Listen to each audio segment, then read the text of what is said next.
Hi, everyone. Thank you so much for tuning in today to join us for an awesome conversation. We're so humbled and honored to have Samaya here with us to share about her experience and the knowledge that she's gained from the amazing organizing that she's done here in New York 11 in our district. And for anyone who doesn't know me, my name is Brittany Ramos de Barros. I use she pronouns, and I am running to fight for New York 11 in Congress because it is long overdue. We have someone who is willing to unapologetically fight for our communities and for our people. But today is not about me. It is about the incredible organizing that's going on already. That we're excited to help amplify and learn from. Tune in, share your questions and comments in the chat or in the comments so that we can see them and share them, and we'll try to answer whatever we can as we're able. Don't worry, we'll share links to some of the, in exciting projects and organizations that will be mentioned at the end. So if you don't catch them, don't stress. We'll make sure to share them. And lastly, make sure to share this on your social media, spread the word so that we can make sure that as many people as possible can see and learn from the incredible work that's going on in our district. And so without any further ado, and of course, Ramadan Mubarak, Samaya, thank you so much for joining us today. We are so honored to have you. I hope that this doesn't embarrass you, but you have been described to me by several people as the organizer of Muslim women in Bay Ridge and in Brooklyn. So your reputation preceded you before I even got to meet you, and we got to meet recently and talk a little bit about what's going on. So I just want to invite you, share a little bit about, your roots in this district in general as a person. Who are you, what's important to you, and how did you get involved in organizing work here? Thank you so much, Brittany, for inviting me to be in your live stream. It's my pleasure. My name is Sumaya Rumaim. I am actually from Yemen. I came to this country in 2006. When I came to this country, I was dreaming to come to the country of justice and freedom, so I can achieve my dream and finish my master's degree, and also to be the person that I want to be. But when I came to this country, I actually was shocked to see this is not the country that I was dreaming about. And the justice that I was dreaming about it, I have to fight for it. And I felt like I'm not safe. That's how it's in the beginning, how it was really hard for me when I started as a student in LIU, Long Island University, to study English. I faced racism with the professor. This is the first things that I started organize students around with, when I had a professor who's keep making fun of my hijab. And also other women who's immigrant from different countries. One of them, she was from Moroccan, and the other lady, she's from Egypt. And he used to start making fun of Muslim women and things, and why we I wear hijab, they don't wear hijab. But I felt so bad. I felt not comfortable how I'm here, and I couldn't reply to what he said because my English was limited. I just I felt not comfortable in the classroom while other people, they make fun. And that's how I started writing a complaining letter to the administration of the college that I'm paying money to come and to learn English, is not to having someone to make fun of me. And this was the first experience. It was like the first month I came to this country. And I remember I went home. I was like, like really sad, like crying. And I told my husband, I'm not comfortable, to be in this college. I just want to quit.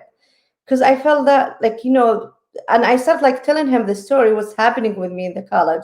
And I said, like, but like, you know what? I thought this is the country of freedom and justice. What's going on here?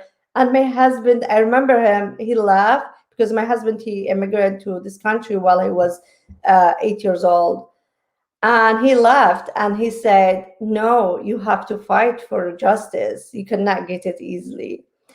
And that's like, that's how it's stuck in my mind, that I have to fight for justice wherever I go.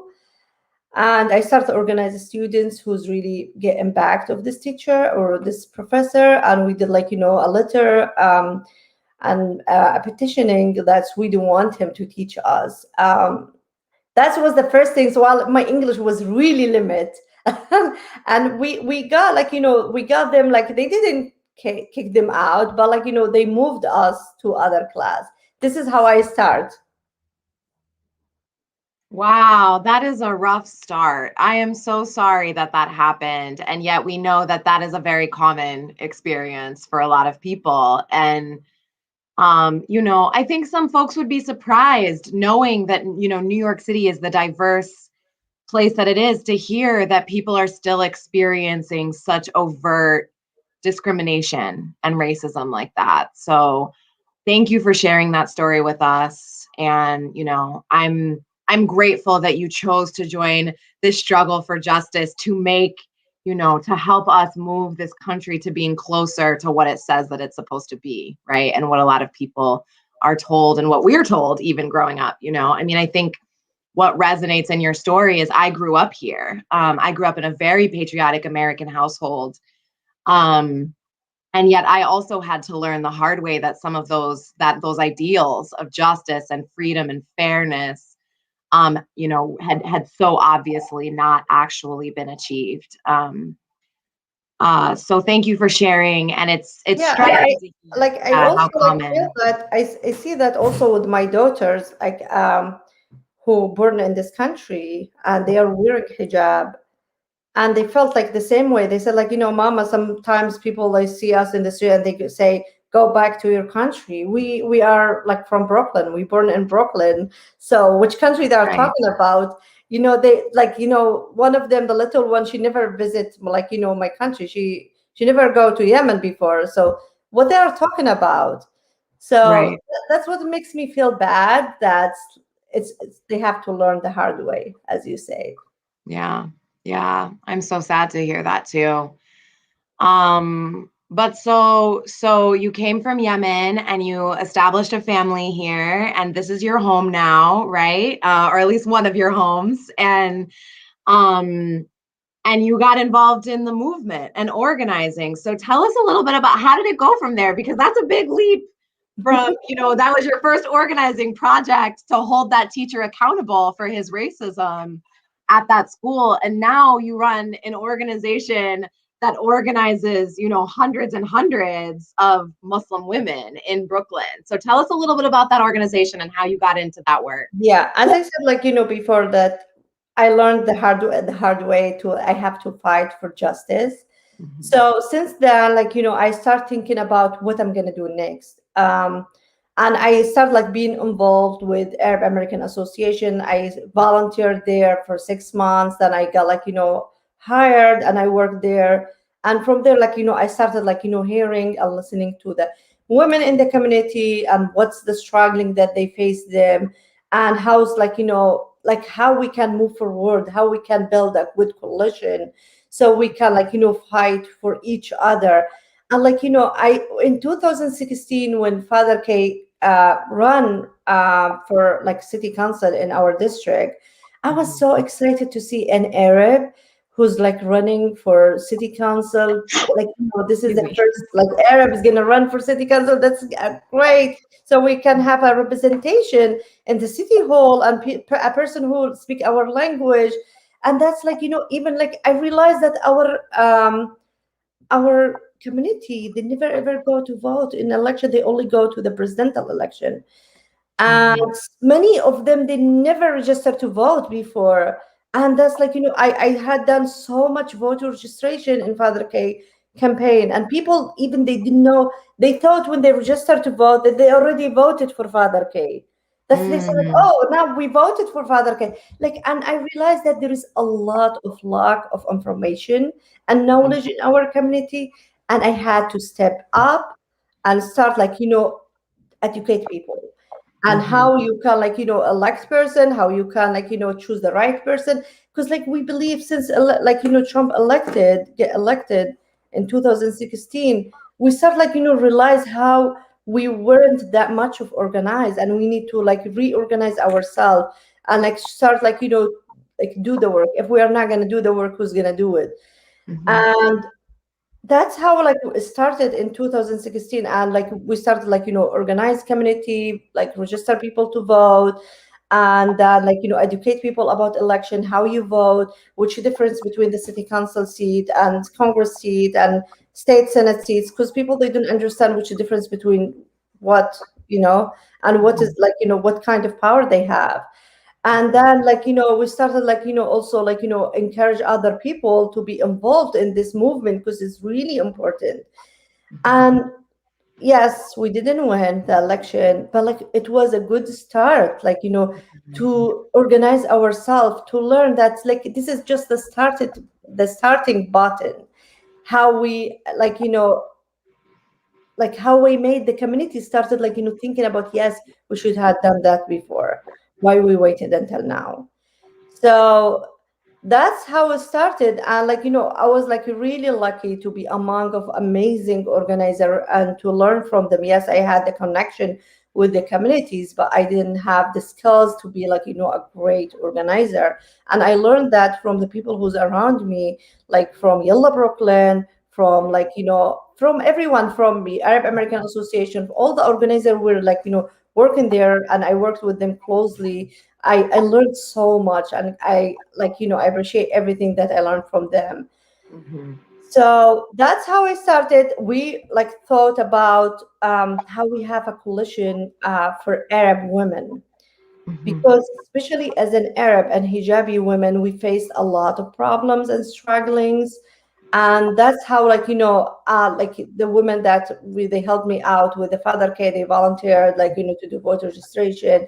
They, like, we had this meeting, like, we said, like, oh, we have to continue. This is not just about Father K, it's about our community future. Yeah. And we established Union for Arab Women. It was, like, a small club in the beginning. We were just, like, 15 women who started. And, like, we kept, like, meeting every week, sitting and talking about, like, the issues in our community, talking about domestic violence, and talking about, like, problems that they faced, the discrimination in schools and those things. And started, like, teaching them about their rights, what we can do, how we can evaluate our voice, and how we can hold the elected official accountable. Mhm. So that's how we started. Then, like, we grow. Now we are 65 members. Mhm.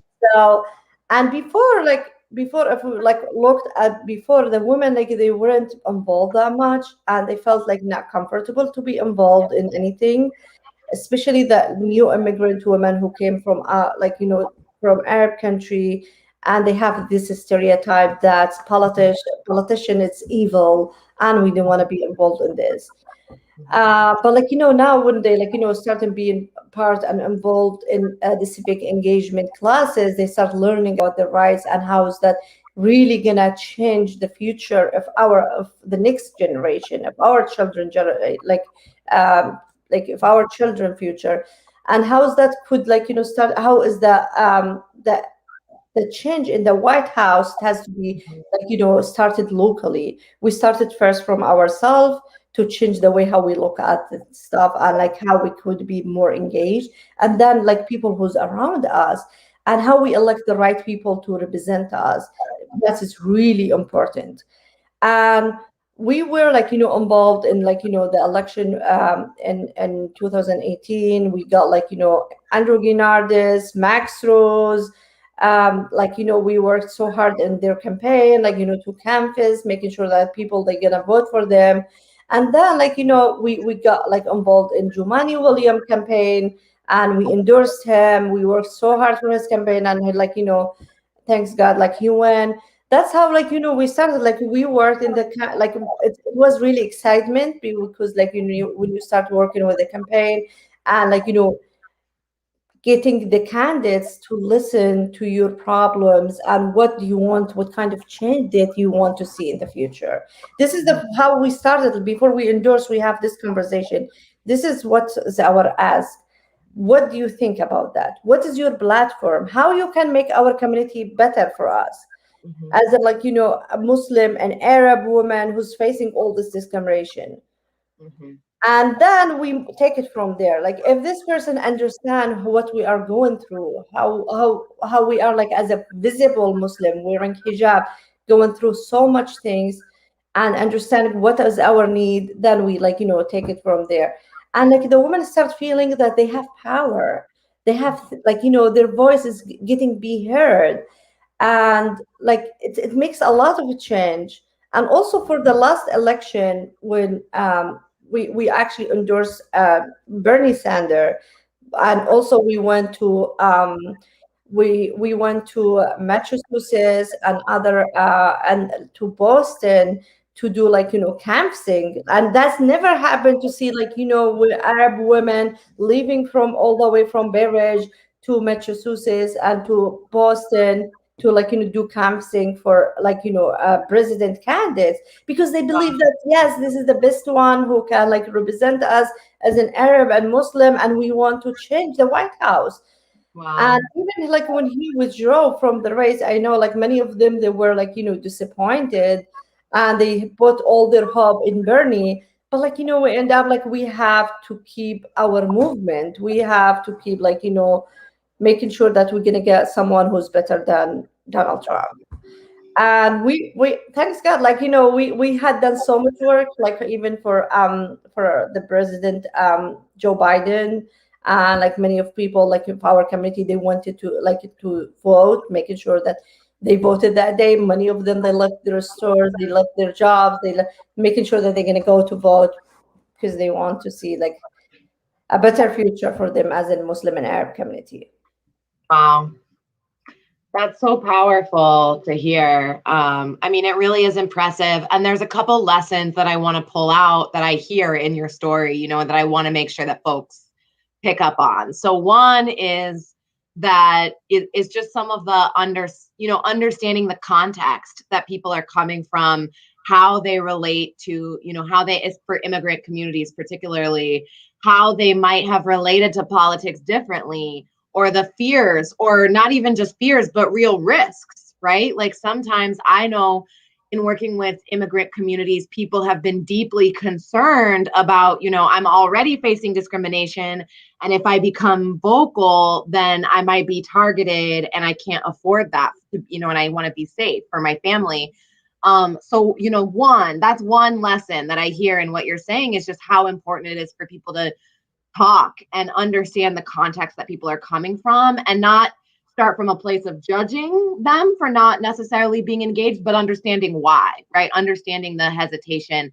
The second thing is that how often organizing just starts with community conversations, right? I think that so often people, sometimes in the movement, especially, we get very caught up on all these technical details, and it feels very overwhelming of, I don't know how to organize, I don't know how to do this, That's and yet true. I've seen brand new people who have great social skills, right? Who have great skills to just talk to people, understand where they're coming from, what they care about, and say, hey, we all care about this thing. Let's get together and talk about it. That's organizing, right? You're starting to build a collective connection. Mhm. Um, and then the third thing I heard is that the power that you generated really came from moving as a collective, right? And making some collective decisions. If a whole bunch of individuals, even if you have numbers, right? There might be 100 women who are individually not talking to each other, right? But are like, I feel this way about Bernie, or I feel this way about Trump, or whatever. But there's not a collective strategy or movement around flexing that collective power. It doesn't have the same impact as if people are coming together and saying, we're going to make political decisions about how we're going to use our people power to make progress, right? And that is, I mean, what you described is such a beautiful example of the basics of how to do that. And, you know, I'm glad you mentioned Father K's campaign. What an inspiring campaign. Anyone who's not familiar and who is interested, I encourage you to look up, you know, kind of some of the story and background. I'm very honored to have Father K's endorsement in this. I was moved to tears by the kind of humbling and kind words that he said when he came to a community meeting and expressed his endorsement of this campaign that I'm running. And that means so much to me for several reasons, but particularly because I believe that this campaign is building on the foundation that campaign established. And so I think there are many incredible organizers on Staten Island as well, but we have a lot of room to grow in terms of changing the political landscape of what's possible. And I think that that's what Father K's campaign and what you and the Union of Muslim Women did in Brooklyn is change the political landscape. And so I think that that's what's also, you know, I hear every day people saying, oh, this is not possible in Staten Island. This is not possible. It's possible. It is possible, right? We have to believe in ourselves. So if we want to do it. Exactly. And that's what I've been saying, you know, it is people like you who inspire me to believe, is like, and to see the possibility in that, you know, we are not an overly conservative community. We're an under-organized community. And that actually the majority of people want the policies that I'm saying. They want healthcare, they want education, they want an environment that is protected from developers and natural disasters, you know, and these are just basic common sense things that most people want. And yet, you know, some folks have been afraid to fight for those things because they believe they have to be conservative. And yet, you know, so I think you know, I don't want to be too long-winded, but you got me all fired up with that story. Because like, you know, I believe like, you know, if you want to build power among the community and change a lot of things, it's starting, like, as I said, from yourself. And one of the biggest things that you can, like, you know, if you want to do it, you have to start believing that you can change this and you can make a huge change. Like, I remember when I started, like, you know, like having this conversation with the women about, like, you know, establish a union for Arab women. Like, I remember, like many people, like my friends, like they said, like, you, Sumaya, you cannot change the world. Like, you know, this is how is it. Like, just like, you don't have to put yourself in trouble.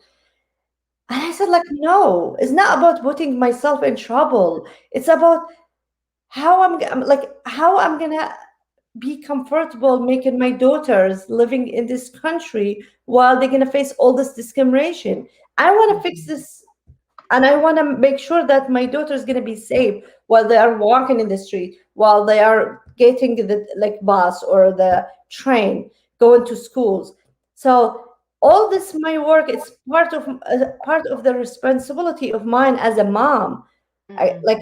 For my children, and also other moms who's working with me, volunteering with me, all of it because of their children. They want to see a better future for their children. They want to make sure that their children is, like, you know, have a voice, they are safe, they have good, like, schools as an immigrant, better chance to go to a good college in future. How is that going to happen if we're not just going to be keeping being silent? We have to speak up. So we have to believe in the issues and find what is the, like, you know, the common interest between us and other people, so we can start organize around it. And also, like, you know, all the time, like, that's what I keep saying, live the, like, you know, sometimes people, you cannot agree with them with everything, that's fine, because disagree, it's like healthy. But like, you have to find what is the things that you can agree with this person and work together toward, like, this, like, issues to make it happen. Mhm. Because like I understand, like there are a lot of things, a lot of difference in our community. Some people they are like, as you said, like they feel like, oh, they have to be conservative. Some people they feel like that. But like, even the people who's like some people who they feel like it's conservative. We have a lot of conservative people in Arab community. But like, but they know that, hey, discrimination is like really bad things. We have to do something around it. Mhm. They believe that like healthcare should be for all. They Right. believe that like their children should be safe in schools. They Right. believe that like there are a lot of things we could organize with them and make it happen. Right. So yeah, just like you don't have to say like, oh, this person is like conservative, I'm not gonna organize with this person or do things with. Just take the good things from each one and like make something. Like this is how you build power. Yeah, yeah, absolutely. That's so true. It's such an important reminder that also part of the goal of our organizing has to be to expand, right? Not only to work with the people we already agree with, right? But to learn how to bring people in and expand. So I just really appreciate that point. And the other thing that comes to mind, your point about conservatism, that means, first of all, what it means to be conservative means different things all over the country and all over the world. And we That's true. talk about these things as if that means the same thing to everybody. And so that's an important thing to point out, I think, is that these labels, these big labels, liberal, conservative, right, left, I mean, there's so many. I think that sometimes people get caught up and in these labels and they miss the humans, right? And even in myself, that's why you'll hear me. It's not that I'm afraid to say, oh, I'm a leftist or I'm, whatever, but it's because I want us to communicate together in our district and in our movements as people, right? Outside of labels and find our common ground and address the things honestly, right? Not common ground in a kind of kumbaya, we don't address the issues, right? But where we build the kind of trust where we can really have those difficult conversations with each other and struggle together. And so, I really appreciate it. A lot of folks know I got a lot of organizing learning on the Poor People's Campaign. Was one of the first projects where I ever learned to organize myself. And from Reverend Barber would say over and over, it's not really about left versus right. It's about right versus wrong. And it's about the top versus the bottom, meaning the ultra wealthy versus the rest of us, right? Who you can call it radical, but why is it radical to say that no one should die because they can't afford health care in one of the wealthiest countries in the history of the world, right? A country that's so, says that That's it true. wants to be a global leader. We should have quality education for all. That's not a crazy radical thing to say. That seems common sense, um, and it's the other thing people like to say is, oh, these are handouts, or people just want handouts, and I say these are our resources. These are our tax dollars, right? And so what we're really saying is we want to reclaim our resources for things that really care for our most vulnerable communities. And that's the kind of leadership that I would like to see, is that when we're prioritizing those, those are our collective resources. And I would like those to be prioritized to meet the needs of our community members. Why is that a crazy radical thing to say? It seems pretty common sense to me. So I think that speaks a little bit to how we can talk past the labels and really get down to the bottom line of what people need. And I think that's it makes sense that that's what you were able to do in Brooklyn. And I mean, in doing that, I'm curious, what advice would you have for folks who are maybe, don't consider themselves organizers yet, but have interests and want to get involved? What are some of the lessons learned that you wish you had known when you started out? Maybe some mistakes that other people can learn from, or some successes? I think the most important things, if you want to be a organizer, you should be patient. Like you have Mm. to be very patient. Do not like take, and also do not take anything personal. Ooh. You have like because like a lot, you're gonna disagree with a lot of people. You're gonna agree with a lot of people, but like it's not mean like you like, for example, you are organizing for getting let's see to pass certain legislation for example, end the war in Yemen. That's Mm-hmm. like what we have been working in. Some Right. people are gonna say like, no, we don't want like to end the war because there is that, and they have like they're actually like there are a lot of things they think it's really important to them. Mm-hmm. And but like at the same time, like you when you speak about the humanitarian issues, you can get them in your side. Mm-hmm. But like you have to be patient and listen to them, and then like start convince them. You have to educate them because many people they miss a lot of information sometimes. Yeah. So you have to educate them and why you are standing for this. Like, just do not take anything personal. If they don't agree with you, they do Mm-hmm. not support you with this, do not take it personal and just stop like asking them to organize with you or to come to you. No, like all the time, even the people who's like, they didn't organize with me with like, when they were in Yemen, I would go to them to ask them to help me out with organizing to get certain candidates to be elected because this is like the best one for us, like to represent us as a community. So Mm-hmm. like I keep going to them all the time until like we get like certain things we agree together on it and work together, we're going to be more powerful. So do Mm-hmm. not take anything personal, and things can happen like because for many reasons, like the most important things like to be calm and make sure that do not make people angry at you with the way how you trade them. And building trust, it's really make your life easy. If you Mm-hmm. build trust with the community, it's going to be really easy for you to like to organize the community. Mm-hmm. Some Yeah. people are going to ask how to start to organize. Just be involved, check with people, be involved with a lot. There are a lot of great organization around us who's doing amazing work. So if you are a Muslim woman or Arab woman, you can be involved with a lot of campaigns that like my organization is doing, like Union for Arab Women, or also like Arab American Association. They do a lot of campaigns. There are like Yama also, they do a lot of campaigns. There are a lot of organizations around us. They do so many campaigns. You could be involved easy. So, and you have to be like involved with another organizer and learn from them. So, like me, when I started organize, I didn't know actually that I have skills to organize. I was like, I remember my previous exec director, her name, she used to be Rama Isa. She's now the deputy director of Jumani Williams. She kept telling me, you should educate and like teach others how to organize. But like, I don't have these skills. I felt like I didn't have these skills, but like I really do. And Mm-hmm. I'm really great on it. Like, and I didn't learn it. I didn't go to school to learn how to organize. I just like, this is what should be like. And because like I used to watch Linda, I used to watch like Murad, Mm-hmm. Abdullah Yunus, and a lot of people from Yalla Proclam from everywhere.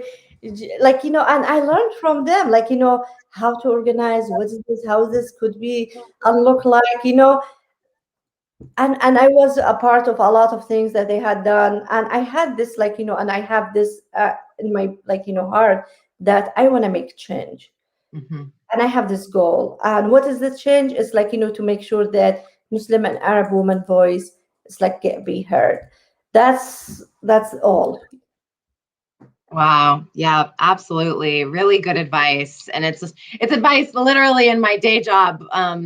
I'm an organizer and I'm taking the advice myself to remember to be patient and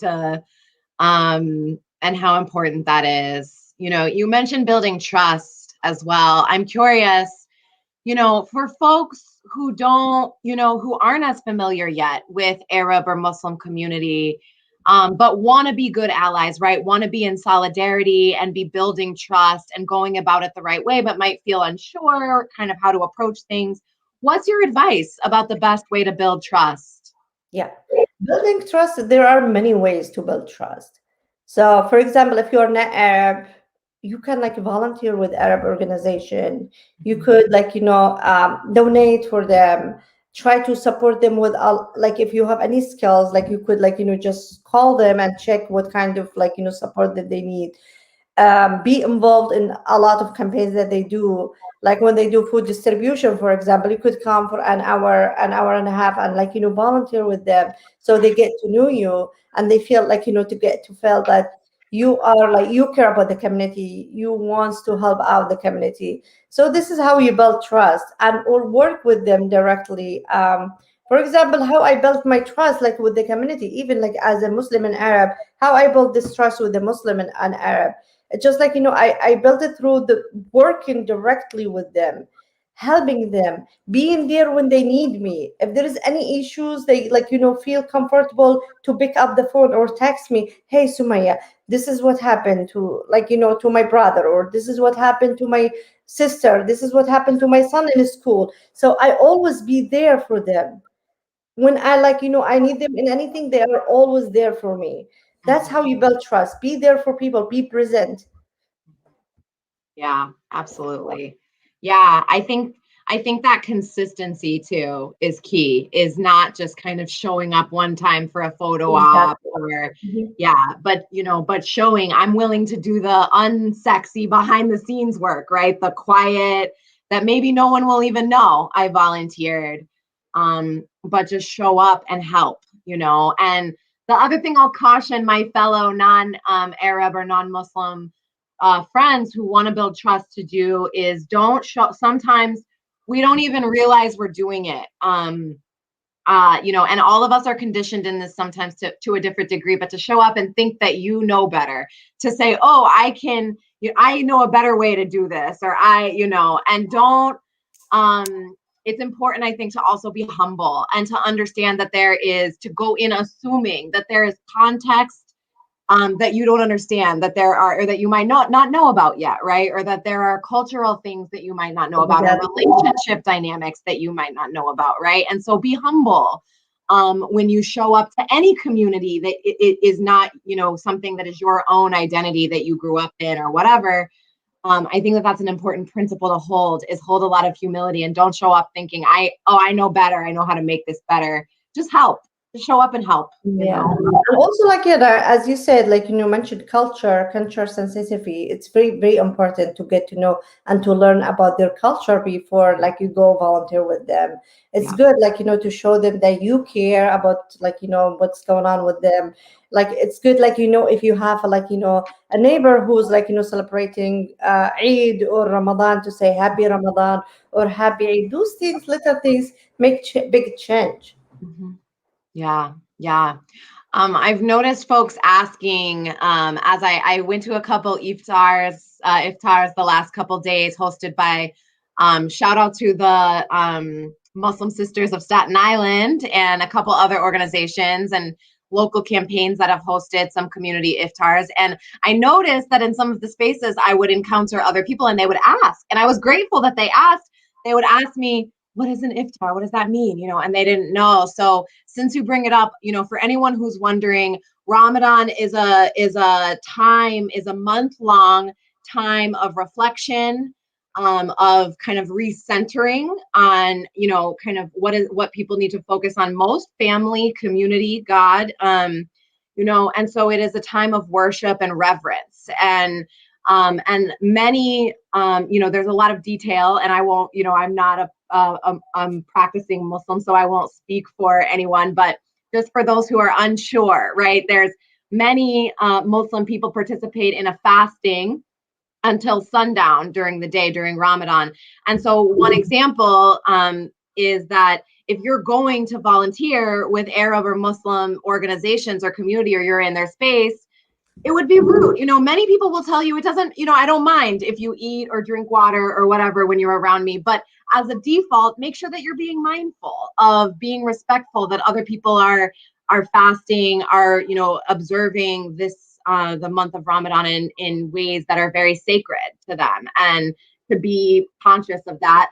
And iftar is means to break fast. So it's when Muslim community comes together break their fast at the end of the day after sundown. And so there are many community iftars happening. If you're curious and you want to show up and build relationship and be in solidarity, that's one way that you could, that's happening right now. There are many opportunities. So consider checking something out.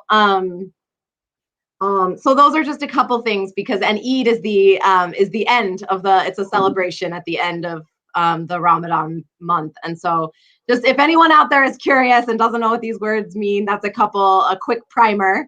And please do make sure to educate yourself, ask questions of your fellow non-Muslim and non-Arab organizers if you can, so that you're not, piling on the burden or the questioning too much as you show up in community. But yes. Okay. So, last question.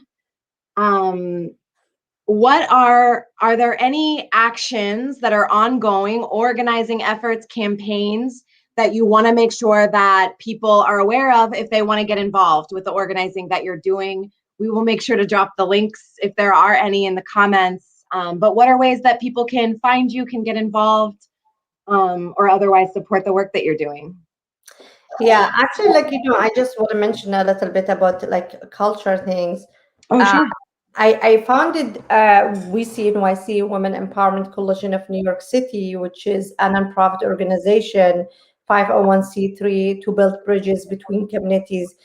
Because especially we are in South Brooklyn, we have actually Arab, Latino, and Asian communities, some African American, and other women's, like they never ever get to to work together closely together, and to get connection with each other.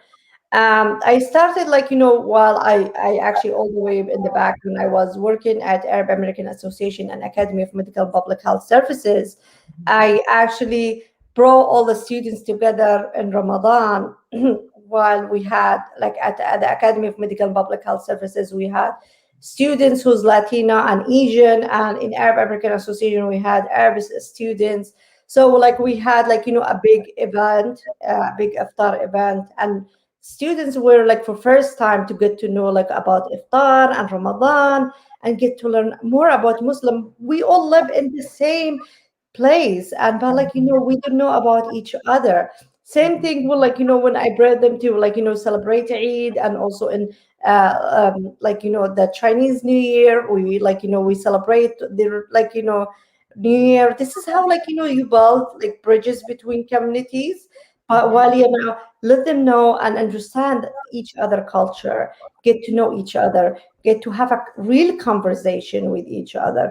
We had done a big event. It's called a Culture Day, which is the Arab, Muslim and Latina, Asian, African American were dressing up their nice clothes from back country, and bringing nice food from the food that they love to make it in a very special holiday, and sharing food, and start sitting together in one table talking to each other. This is how we build bridges, how we build connection, how we build trust, while working with people, bring them together.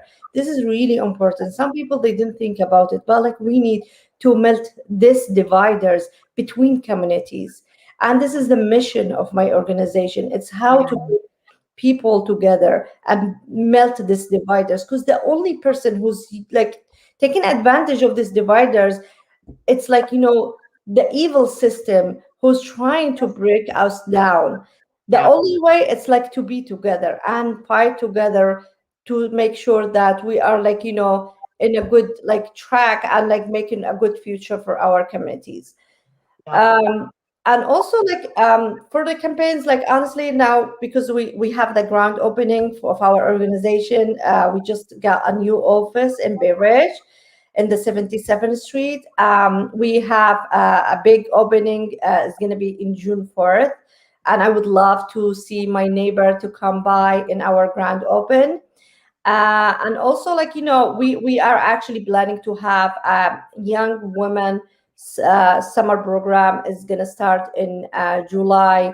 We will have youth, from different background. We're gonna select like women, young women from different background, making sure to start building these bridges, starting from the youth all the way up to the women. Wow, that's amazing. And it's so powerful. I will definitely be there at the office opening. I'm excited to to celebrate with you all. And in terms of melting down those barriers, you said it so well. I couldn't say it better. And I just want to foot stomp that, Staten Island is a perfect example of this too. On the Staten Island side, is we are a quintessential working class borough, right? And many of us, even just from the North Shore to the South Shore, we've been taught that we have to, that we're at odds, or that, we've been pitted against each other. And yet we see that there's serious hunger, there's serious poverty, there's serious issues on the South Shore, just like there is on the North Shore. And exactly what you said, that it is the ultra wealthy who pull the strings of politicians who accept millions of dollars from developers, from corporations, and from these ultra wealthy people who are part of this system that makes us believe that we are each other's enemies, so that we'll be so distracted that we don't come for them, and we don't realize our true power when we come together as working class people across difference. It's not about erasing the differences, because we are all impacted differently by this system, and we don't need to pretend like that's not true, right? We need to acknowledge that Black folks and Indigenous people and Muslim and Arab people and others are all impacted. Women versus men, right, are impacted differently, and power flows differently throughout those identities. And yet at the end of the day, we are all working class people, and those identities have been co-opted and used to make us believe that we're not actually fighting the same enemy and the same opponent. And so, Actually, like I want to add to what you said. When we used to do food distribution and deliver food to people, I was like surprised to get a lot of requests from Staten Island, because like I have this stereotype that Staten Island, most of the people are rich over there, like they don't need that much of support. And I realized that a lot of people, like they request food. mhm, I was like, I last Ramadan, like those days, I used to deliver like food in Staten Island, and I saw many people. It's like really in bad shape, like they're mhm, very poor and they need a lot of support. Honestly, the COVID, it's like shows us how the system is very weak, and how we need to do so much work to make sure that we can like support the immigrant communities, especially like people who's like they especially like single moms. mhm. Yeah. Yeah, absolutely. Yeah, absolutely. Um, and on that note, I also just want to acknowledge we're going to have, hopefully, I think we're going to have a live stream later this week as well. So we'll get a bonus episode with some of our favorite teacher friends in the district. This week is Teacher Appreciation Week. With COVID and all of the conditions that people have been dealing with, teachers have just been asked to do extraordinary things. And they always are. They're always doing extraordinary things for us, and they're under acknowledged and underpaid for the work that they do, investing in our future, right? Our children are our future. And especially this last year, I know has been extra rough on the educator community. And so, speaking of single parents and children and all of these things and infrastructure, right? Like that infrastructure being underinvested in hurts all of us. It hurts all of us, whether it's immediately because our kids aren't getting the healthy, positive education, quality education that they deserve, or whether Mhm. it's in the future because then we're paying for the consequences of the impacts that we know that those root causes of poverty and undereducation, et cetera, have on our society in terms of crime and violence and all of these things, right? We know that those are some of the actual root causes. And so a little bit of a side note, but it is related, I And think. especially with remotely learning now, Yeah. many children get affected and impacted by that. And like spending hours and hours in front of the screen, like some like parents also, especially who has like children in like elementary school, and they Mm-hmm. didn't know how to use the technology, they were like really like impacted, and they didn't know how to deal with it. It's really hard for them. Yeah. So yeah, and I feel like now even the like especially young people who's like in middle school and also high school, they lost their social life, while they are learning from home. I think we should think about how we can support them in future, and especially mentally now. It's really hard for them, and I heard many moms they complain about that, and many moms their children, they went through a lot mentally, and some of them, they said they felt like their kids, they are not happy in their life, they didn't eat well, they didn't sleep well, they felt it's a lot of things happening to them. So I Yeah. think we should think about ways that how we can uh, fix those things that happened in the past, especially with the remotely learning. It's a Yeah. lot of things happening. Absolutely. Well, Samaya, thank you again so much for coming, for sharing your wisdom and your experience and the incredible work that you've been doing with folks that are able to tune in. Thank you for those of us who have watched live, and for those who will watch the recording in the future, as we know many of you do. Again, we will drop the links to the organizations that were mentioned. Please consider volunteering, getting involved. Um, and one exciting thing is, down the line, we are in the process of organizing some trainings for folks in our communities on how to organize. And we hope to bring in incredible leaders like, many who you've heard on this series, to help come and share their wisdom, because we need to build up that infrastructure in order to fight for the investment in the big picture infrastructure that we're talking about, like investment, and to divest from the things that the wealthy, just want to prioritize for their own greed, right? And invest in the things that our community really needs. So again, look for those links. Thank you everyone so much. Happy Ramadan to all of our Muslim community out there. And we hope everyone is as safe and as well as possible in the midst of everything going on. And again, I am running for Congress to unseat Nicole Malliotakis, a person who has complained, who voted against COVID relief, the most basic in our district that was the hardest hit by COVID, who has complained that the COVID bill included investments in the very infrastructure that we're talking about. But I am running to fight for broadband as a human right, because in COVID we saw that the need for quality broadband internet was exacerbated because so many kids were needing it for school and so many people were needing it for work. Investments in our schools and our teachers, in our healthcare, and all of these things. And so I believe that, like it was said before, I hope to take after Father K, and that this isn't really about me. This is about our community coming together and deciding that we're not going to settle. We're going to come together and we're going to build our power to advance the agenda that our communities desperately need and deserve. So thank you so much. If you have the ability, follow us on social media, donate, sign up to volunteer, whatever you want to do. We are building a movement here. Get involved in nonprofits. If you don't want to get involved in, electoral campaigns, totally understand. Get And also involved in they can get involved in local campaign. It's very important. Exactly.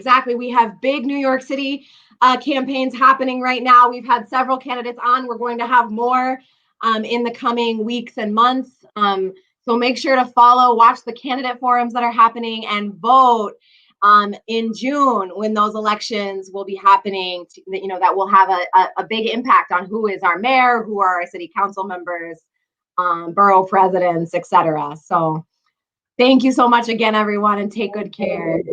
Bye bye.